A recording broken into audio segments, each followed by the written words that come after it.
ఓం శ్రీ సచ్చిదానంద సమర్థ సద్గురు సాయినాథ్ మహారాజ్ కీ జై. ముందుగా సాయి భక్తులందరికీ నమస్కారం అండి. వీడియో చూస్తున్న ప్రతి ఒక్కరిపైన ఆ సాయినాథుని ఆశీస్సులు ఉండాలని, బాబాగారి భక్తులందరూ ఎప్పుడూ కూడా ఆనందంగా సంతోషంగా వారి జీవితాన్ని గడపాలని మనస్ఫూర్తిగా కోరుకుంటూ ఈ వీడియోని స్టార్ట్ చేస్తూ ఉన్నాను ఫ్రెండ్స్. రోజులాగానే మన బాబాగారు మనందరి కోసం మరొక చక్కటి సందేశాన్ని తీసుకొచ్చారండి. ఈ సందేశంలో బాబాగారు తన బిడ్డలందరి కోసం ఒక జాగ్రత్త చెప్పబోతూ ఉన్నారు. వారి జీవితం ప్రస్తుతం ఎలా నడుస్తూ ఉంది, దానికి కారణం ఎవరు, ఇవన్నీ కూడా ఈరోజు బాబాగారు వివరించబోతూ ఉన్నారు. ఒకవేళ మన మంచికి సహాయపడ్డ వాళ్ళైతే వారికి బాబాగారు ఏం చేయబోతున్నారు, అదేవిధంగా మన చెడు కోరే వాళ్ళ గురించి బాబాగారు ఏం ఆలోచిస్తూ ఉన్నారు, వాళ్ళకి ఎలాంటి శిక్షలు వేయబోతూ ఉన్నారు, ప్రతి ఒక్కటి ఈరోజు బాబాగారి సందేశంలో మనకు చెప్పబోతూ ఉన్నారు. బాబాగారు ఈ విధంగా చెప్తూ ఉన్నారండి. బిడ్డ, ప్రస్తుతం నీకు చెడు సమయం నడుస్తుందని నువ్వు అనుకుంటూ ఉన్నావు తల్లి, అవునా?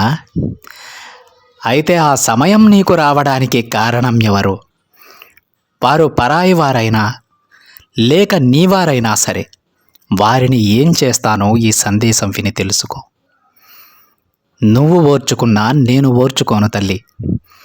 నా బిడ్డకు అపాయం తలపెట్టాలనే ఆలోచన వచ్చిన వారిని తప్పకుండా నేను శిక్షించే తీరుతాను. ఒక్కసారి ఈ సందేశాన్ని విను. వారు ఎవరో తెలుసుకో, వారి గురించి జాలిపడు అని బాబాగారు అంటూ ఉన్నారండి. ఈరోజు బాబాగారు తన బిడ్డల జీవితంలోకి ఎవరైతే అనవసరంగా చొరబడి వారి జీవితాన్ని నాశనం చేయదలుచుకున్నారో, ఎవరైతే తన బిడ్డల యొక్క పరిస్థితుల గురించి వారి జీవితం గురించి చెడుగా ఆలోచిస్తూ ఉన్నారో, వారికి చెడు జరగాలని ప్రతిరోజు కూడా కోరుకుంటూ ఉన్నారు, వాళ్ళందరికీ కూడా బాబాగారు ఈరోజు ఒక పెద్ద శిక్షను విధించబోతూ ఉన్నారు. నా బిడ్డలు ఊరుకున్నా సరే నేను మాత్రం ఊరుకునేది లేదు. ఎందుకంటే ఎంతో జాగ్రత్తగా కాపాడుకుంటున్నటువంటి నా బిడ్డలను ఎవ్వరికీ కూడా హాని తలపెట్టనటువంటి నా బిడ్డల జోలికి వస్తే నేను ఊరుకునేది లేదు. వారికి అపాయం తలపెట్టాలని ఆలోచన వస్తే వారికి తప్పకుండా శిక్షని విధిస్తాను. ఆ శిక్ష ఎలా ఉంటుంది అంటే, అతి భయంకరమైనటువంటి రోజులు వారి జీవితంలో రాబోతూ ఉన్నాయి. గుండె పాషాణమైనటువంటి వారు కూడా వీరి కష్టాలు చూస్తే అయ్యో అంటారు. అటువంటి స్థితికి వారిని తీసుకొస్తాను. ఆ కష్టాలు తప్పకుండా వారికి తెలియజేసేలా నేను చేస్తానని బాబాగారు అంటూ ఉన్నారు. ఎవరిని కష్టపెట్టినా బాబాగారు ఒప్పుకోరండి. మంచి వాళ్ళకి ఎవరికి కష్టం వచ్చినా దానికి కారణమైనటువంటి వాళ్ళు ఎవరో వారిని తప్పకుండా శిక్షించి తీరుతారు. వారికి తప్పకుండా శిక్ష విధిస్తారు. ఎందుకంటే పక్క వారికి ఏ హాని చేయకుండా వారి పనేదో వారు చేసుకుంటూ వెళ్తూ ఉన్నా సరే, వారికి మనశ్శాంతి లేకుండా చేస్తూ ఉన్నారంటే వారి మనసు ఎలాంటిది, ఎంత కఠినాత్ములై ఉంటారు, ఎంత క్రూరంగా ఉండి ఉంటారు వాళ్ళకి తప్పకుండా శిక్ష పడాల్సిందే. ఆ శిక్షను మనం పోనీలే పాపం అనుకున్నా సరే బాబాగారు ఊరుకోరండి, తప్పకుండా శిక్ష విధించే తీరుతారు. అదే ఈరోజు బాబాగారు చెప్తూ ఉన్నారు. ఇప్పటి వరకు చూసి తెలుసుకుంటారని ఇన్ని రోజులు నిరీక్షించాను తల్లి, కానీ నా బిడ్డ కన్నీరు కారుస్తూ ఉంటే నా గుండె రగిలిపోతూ ఉంది. వాళ్ళకి తప్పకుండా శిక్ష విధించి తీరుతాను. నా బిడ్డను ఎవరైతే కష్టపెట్టారో, ఎవరైతే నా బిడ్డ గురించి చెడుగా మాట్లాడుతూ ఉన్నారో వాళ్ళకి అంతకంత అనుభవించేలా చేస్తానని బాబాగారి ఉద్దేశం అండి. అయితే అసలు బాబాగారు మనకి ఏం చెప్పాలనుకుంటున్నారు, ఈ సందేశంలో ఆ తండ్రి మాటల్లో విని తెలుసుకుందామండి. బాబాగారు ఈ విధంగా చెప్తూ ఉన్నారు. బిడ్డ, నువ్వు అనుకున్నట్లు ఇప్పుడు నీకు చెడు సమయం నడుస్తూ ఉందమ్మా. అది నీ వల్ల వచ్చింది కాదు తల్లి, నువ్వు చేసిన పనుల వల్ల ఎదురైంది కాదు. నీకు కావలసిన వారే, నీకు ఇష్టమైన వారే నీ చేత కన్నీరు పెట్టిస్తూ ఉన్నారు. అది ఎవరో చెబుతాను, ఇప్పుడే విను. చూడమ్మా, నువ్వు ఒక విషయాన్ని గుర్తుపెట్టుకో బిడ్డ. ఎవరైనా సరే నిన్ను బాధ పెట్టినా, అవమానించినా బాధపడుతూ అక్కడే ఆగిపోవద్దు. నీ సమయాన్ని వృధా చేసుకోవద్దు. వారి గురించి ఎక్కువగా ఆలోచించనివ్వద్దు బిడ్డ. అసలు వారి మాటలను పట్టించుకోకుండా నీ పని నువ్వు చేసుకుంటూ నీ లక్ష్యాన్ని సాధించు. వారిని నీ బాబాకి అప్పగించు బిడ్డ. వారితో నీకు పని లేదమ్మా. అప్పుడు వాళ్ళే నిన్ను చూసి భయపడతారు, నిన్ను చూసి తల దించుకుంటారు. ఇలా వాళ్ళకి నీ గెలుపుతో సమాధానమేవు. చూడు తల్లి, నువ్వు ఎప్పుడైతే వారిని పక్కన పెడతావో, వారి మాటలు పట్టించుకోవో, అదే వారికి ఒక పెద్ద శిక్ష అవుతుందని గుర్తుపెట్టుకో. నీ చుట్టూ ఉన్నవారిలో కొంతమంది నీ దగ్గర ఒకలాగా, నీ పక్కన మరొకలాగా మాట్లాడుతూ ఉంటారమ్మా. వారెవరో కూడా నీకు తెలిసే ఉంటుంది, కానీ నువ్వు పెద్దగా పట్టించుకోవడం లేదు తల్లి. కానీ అలాంటి వారితో చాలా జాగ్రత్తగా ఉండాలమ్మా. తప్పకుండా పట్టించుకోవాల్సిన విషయాలు అవి. వాటిని పక్కన పెట్టొద్దు బిడ్డ. ఎవరు నీకు చెడు చేయాలి అని అనుకుంటున్నారో వారితో చాలా జాగ్రత్తగా ఉండాలి. మోసం చేయడం వారి తప్పు అయితే మోసపోవడం ముమ్మాటికి నీ తప్పే అవుతుందమ్మా. ఎవరు ఎలాంటి వారో తెలుసుకొని నడుచుకోవాలి కదా. నేను ఎన్నో సందేశాలు నీకు పంపుతూ ఉన్నాను కదా తల్లి. వాటిని అసలు పట్టించుకుంటున్నావా? ఎవరు నీ నుంచి ప్రేమను ఆశిస్తున్నారు, ఎవరు నీ నుంచి డబ్బును ఆశిస్తున్నారు, ఇవన్నీ కూడా వారి వారి మాటల్లోనే నీకు స్పష్టంగా తెలుస్తాయి. కొద్దిగా గమనించాల్సి ఉంటుంది నువ్వు. వారు నీ ముందు చాలా మంచిగా నటిస్తున్నారు తల్లి. ఆ నటన ముందు నీ నిజాయితీ ఓడిపోతూ ఉంది. ఒకసారి కాదు, రెండుసార్లు కాదు, ఎదురు పడిన ప్రతిసారి నువ్వు ఓడిపోతూ ఉన్నావు. కానీ ఏదో ఒక రోజు ఆ నటనకు నీ నిజాయితీ మంచి గుణపాఠం చెబుతుంది. అదెప్పుడో తెలుసా? వారి నిజస్వరూపం నీకు తెలిసినప్పుడు, ఎవరు ఎలాంటి వారో నువ్వు ఆలోచించినప్పుడు తప్పకుండా వారికి గుణపాఠం చెబుతావమ్మా. ఎవరు ఏంటి అనేది అప్పుడు నీకు తెలుస్తుంది. ఎవరు ఎన్ని వేషాలు వేసినా సరే కాలం వారి వారి నిజస్వరూపాలను ఏదో ఒకరోజు బయటపడేస్తుంది బిడ్డ. నువ్వు కాస్త ఓపికగా ఉండు. నీకు తోడుగా ఎప్పుడూ నేనుంటాను. నీకు దూరమైనవన్నీ దగ్గరయ్యేలా నేను చేస్తానమ్మా. ఇకనైనా సరే ఆ కన్నీళ్లను పక్కన పెట్టి ఆనందంగా ఉండు తల్లి. అతి త్వరలోనే నీ బంధాన్ని నీకు దగ్గర చేయబోతున్నానమ్మా. ఇది నేను నీకోసమే మాట్లాడుతూ ఉన్నాను తల్లి.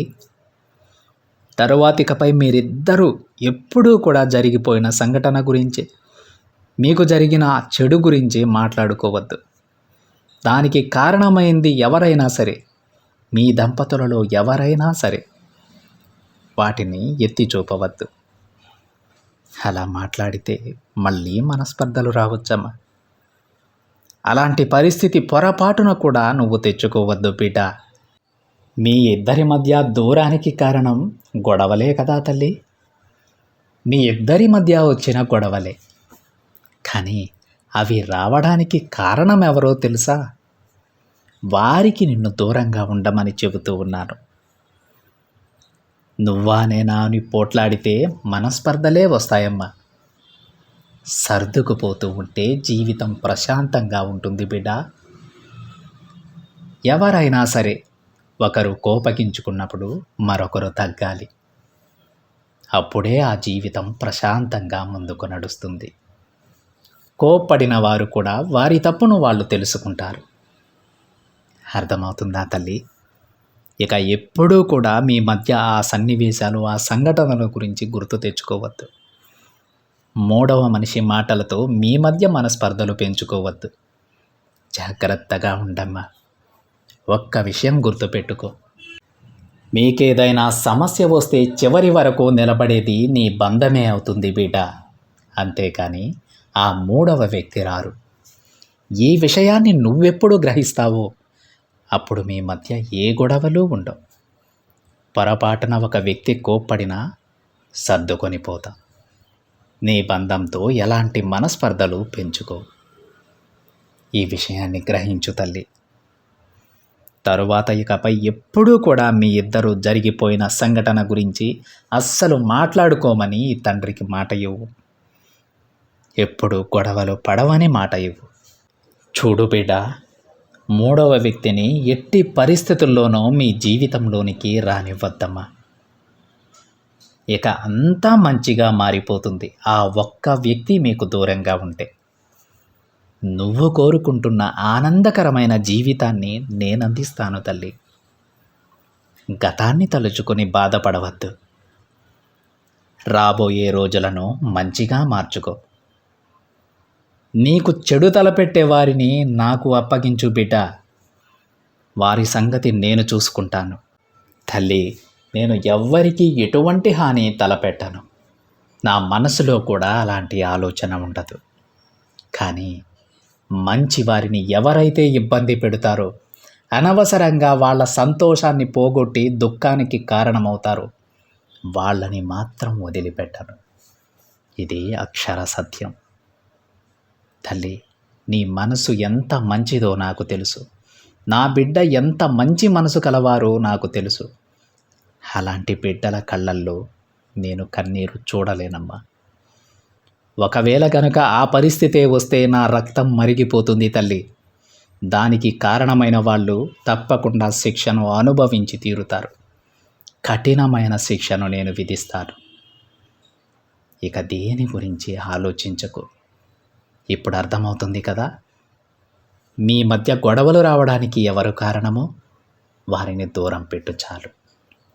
ఈ తండ్రి మాటలపై నమ్మకం ఉంచు తల్లి. నీకంతా శుభమే జరుగుతుంది. ఒక విషయం గుర్తుపెట్టుకో, రాబోయే రోజులను నువ్వు మంచిగా మార్చుకోవాల్సి ఉంటుంది. ఎందుకంటే కాలం అనేది ఎప్పుడూ ఒకేలా ఉండదమ్మా. ఈరోజు కష్టంగా ఉందని జీవితం అంతా అలానే ఉంటుందని భ్రమపడవద్దు. తప్పకుండా కాలం మారుతుంది. నీకు అనుకూలమైన రోజులను నేను తీసుకొస్తాను తల్లి. నువ్వు దిగులు పడకు. అంతా శుభమే జరుగుతుంది నీకు. సరేనా? నిన్ను బాధ పెట్టిన వారు నీ దగ్గరకు వచ్చి క్షమాపణ చెప్పేలా చేస్తానమ్మా. అవును తల్లి, ఇది నీ సాయి వాక్కు. తప్పకుండా జరిగే తీరుతుంది. అలానే జరిపిస్తాను. నువ్వు సంతోషంగా ఉండు అని బాబాగారు అంటూ ఉన్నారండి. ఈ విధంగా ఈరోజు బాబాగారు తన బిడ్డలను ఎవరైతే కష్టపెట్టారో, వారి బిడ్డల కన్నీళ్ళకి ఎవరైతే కారణమయ్యారో వారందరికీ ఒక గొప్ప శిక్షను విధిస్తానని బాబాగారు అంటూ ఉన్నారు. కఠినమైన శిక్షను విధిస్తానని బాబాగారు అంటూ ఉన్నారు. ఎందుకంటే బాబాగారికి ఎంత మంచి మనసో ఆ తండ్రిది మనందరికీ తెలుసు. ఆ తండ్రి మనసు ఎలాంటిదంటే, మనకున్నటమైనటువంటి మన దగ్గరికి కూడా రాలేనటువంటి రోగాలని సైతం ఆ తండ్రి తీసేసుకుంటారు. ఆనందంగా స్వీకరించి తన బిడ్డలకు విముక్తి ప్రసాదిస్తారు. అంత గొప్ప తండ్రి ఆయన. మరి ఆ తండ్రి మనసు ఇంకా ఎంత మృదువుగా ఉంటుందో, ఎంత సున్నితమైన మనసు కలవారో ఒకసారి ఆలోచించండి. కానీ తన బిడ్డల జోలికి వస్తే మాత్రం ఆ మనసు విరిగిపోతుందండి. ఎంత రగిలిపోతారంటే బాబాగారు తన బిడ్డలు ఎవ్వరికి ఏ హాని చేయనటువంటి తన బిడ్డలు, వారి పనేదో వారు చేసుకుంటున్నటువంటి తన బిడ్డల కన్నీళ్లు చూసారంటే, తమ కళ్ళల్లో వచ్చేటువంటి ఆ కన్నీటి బొట్టును చూసారంటే బాబాగారి రక్తం మరిగిపోతుందని చెబుతూ ఉన్నారు. ఆ తండ్రి దానికి కారణమైన వాళ్ళకి తప్పకుండా శిక్షను విధిస్తారండి. అది ఇలాంటి శిక్ష కాదు, కఠినమైన శిక్షను విధిస్తారు. అది ఎలా ఉంటుందంటే బాబాగారు చెప్పినట్టు, పాషాణమైపోయినటువంటి గుండె కలిగిన వారు ఉంటారు కదా, గుండె రాయి అంటారు కదా, అలాంటి గుండె కలవాళ్ళు కూడా ఈ శిక్షలు చూస్తే అయ్యో పాపం అనేటువంటి ఆ దీన స్థితికి వాళ్ళని తీసుకొచ్చేస్తానని బాబాగారు అంటూ ఉన్నారు. తన బిడ్డల దుఃఖానికి కారణమైన వాళ్ళ జీవితాన్ని కఠినమైన హృదయం కలిగిన వాళ్ళు కూడా, గుండె రాయి అయినటువంటి వాళ్ళు కూడా చూస్తే అయ్యో పాపం వీళ్ళ జీవితం ఏంటి ఎలా అయిపోయింది అనేటువంటి దీన స్థితికి వారిని తీసుకొచ్చేస్తానని, వారిని కిందకి లాగి పడేస్తానని బాబాగారు చెబుతూ ఉన్నారట. ఎందుకంటే ఎవరికి ఏ హాని చేయకుండా బ్రతకడం అనేది అంత సులువైన పని అయితే కాదండి. ఎవరో ఒకరు ఏదో ఒక సమయాన మన స్వార్థం మనం చూసుకుంటాం. కానీ అలాంటి సమయంలో కూడా పక్కవారికి సహాయం చేసే మనసు కొంతమందికి ఉంటుంది. అలాంటి మనసు కలిగిన తన బిడ్డలను ఏ కారణం లేకుండా అకారణంగా వారి మనసు బాధ పెట్టి వారి కన్నీటికి కారణమైన వాళ్ళని బాబాగారు ఊరికిని చూస్తూ ఊరుకుంటారండి. తప్పకుండా శిక్ష వేస్తారు, కఠినమైన శిక్ష వేస్తారు. మనం అయ్యో పాపం అనుకోవచ్చు, కానీ ఈ జన్మలో వాళ్ళు చేసిన పాపాలు వాళ్ళకి తెలియాలండి. ఆ విధంగా తెలిసేలా బాబాగారు చేస్తారు. అయ్యో నేను ఇంత కష్టపడుతూ ఉన్నానే, ఇంత బాధపడుతూ ఉన్నానే, నా జీవితం ఇలా అయిపోయిందే, ఇదే జీవితం కదా వాళ్ళకి అవ్వాలని నేను కోరుకున్నాను, వాళ్ళ జీవితం నాశనం అయిపోవాలని కోరుకున్నాను కదా, వాళ్ళు ఎప్పుడూ కూడా బాధపడుతూ ఉండాలని నేను కోరుకున్నాను కదా, మరి భగవంతుడు చూస్తూ ఉన్నాడేమో, చివరికి నా పరిస్థితి ఇలా అయిపోయింది అని వాళ్ళకి తెలిసేలా బాబాగారు చేస్తారు. బాధపడుతూ కన్నీరు కారుస్తున్న తన బిడ్డలను మాత్రం తన ఒళ్ళోకి తీసుకొని మరీ ఓదార్చుకుంటారండి బాబాగారు.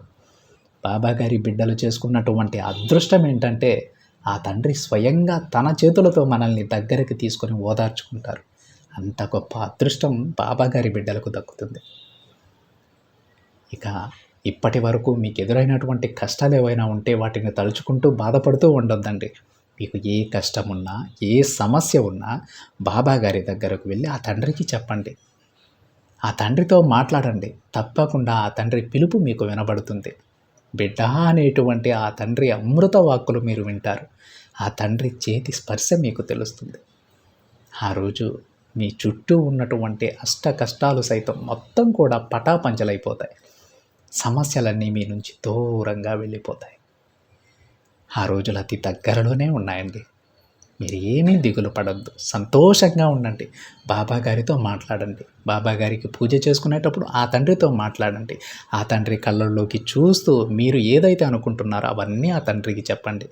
బాబా వింటారు, మీ మొర ఆలకిస్తారు, మీకు ఒక మంచి జీవితాన్ని ప్రసాదిస్తారు.